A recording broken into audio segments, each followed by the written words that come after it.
Hi, I'm Callie from CRK Training, and I'm here with you today to create another one of our Friday blog videos.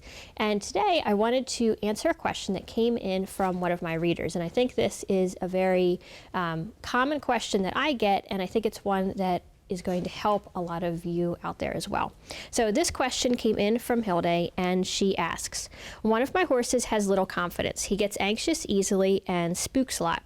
So it's not a good idea to go out for a ride with him, but that's my goal, to be able to go out riding him into the woods.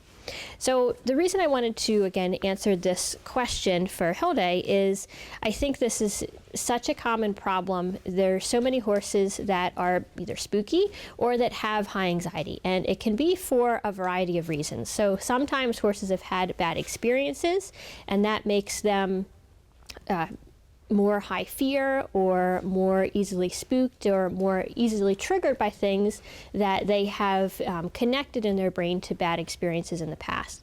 And then sometimes horses just don't have the exposure, so they just haven't been kind of out in the world, so to speak, to see different things. So as things are still new, they have to go through the process of essentially being desensitized to whatever that object is, whatever that type of person or whatever the environment is, before they're going to be comfortable. And then of course it just comes down to personality. So some horses are going to be more reactive and more easily spooked, they just have a higher level of anxiety than some other breeds or types of horses. And one of the things that I actually do a lot of and have been really focusing on recently is trying to learn more and get better at helping people build confidence and having people experience less anxiety, particularly in the case of riding. And I think that horses are very similar. Again, there's several ways that I just mentioned that can create a horse that is more reactive or more anxious or more easily spooked. And I don't think there's any easy fix or easy way to change a horse like this, but with consistency and with patience, I think that we really can make a difference for them. So one of the first things to remember is that when you're working with these types of horses, each day is really going to be kind of a new day, and you don't want to measure your success in today's training session by what you were able to accomplish the day before or the week before. So sometimes these types of horses, it takes that patience, because you might feel like you make a lot of progress and then something happens and you have a day or you have a few days in a row that just go very poorly in the training, and then it might get a little bit better again, and then it might get a little worse. So having that patience to kind of see that, each day is just a new day. Don't get frustrated when you don't see a continual line of upward progress, I think is an important thing to be able to actually keep making that progress. As soon as we get frustrated with these types of horses, usually it becomes a lot more difficult to work with them and to be able to make those improvements. So then, of course, it's how do we actually work with them? Like, what can we do with them?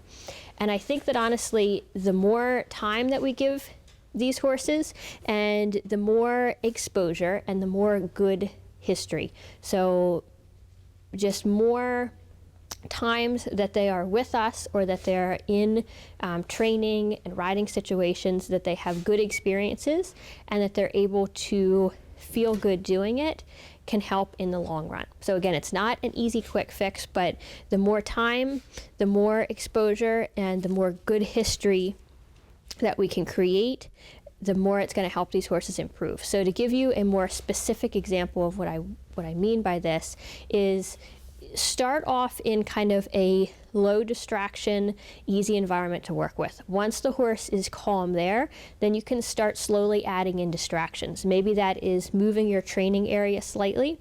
Maybe that's bringing in some things like hanging a tarp over the fence, or changing things around, like if you're riding somewhere where there's jumps, changing the jumps around so things look different.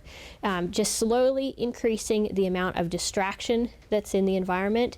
Since Hilde mentioned the trail riding example, it could be, you go out a little bit farther away each time, and you come back, and you go out a little bit farther away, and you come back, and you just kind of work through increasing the difficulty of whatever you're doing with your horse.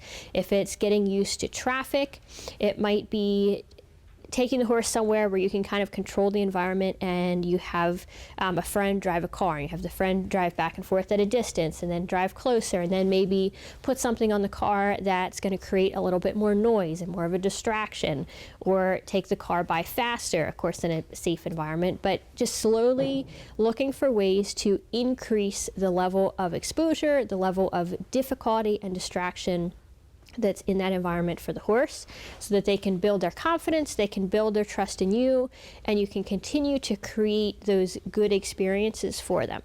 So that is my answer to your question, Hilde. I hope that helps. I hope that kind of gives you some more things to think about with your reactive horse. And for anyone that's watching, if you have a horse that kind of fits this description, you're the easily spooked, highly reactive horse, what do you do to help your horse? If you have any suggestions, put them in the comments. And as always, the best comments and best conversation happens at the blog, which is crktrainingblog.com. I look forward to seeing you there.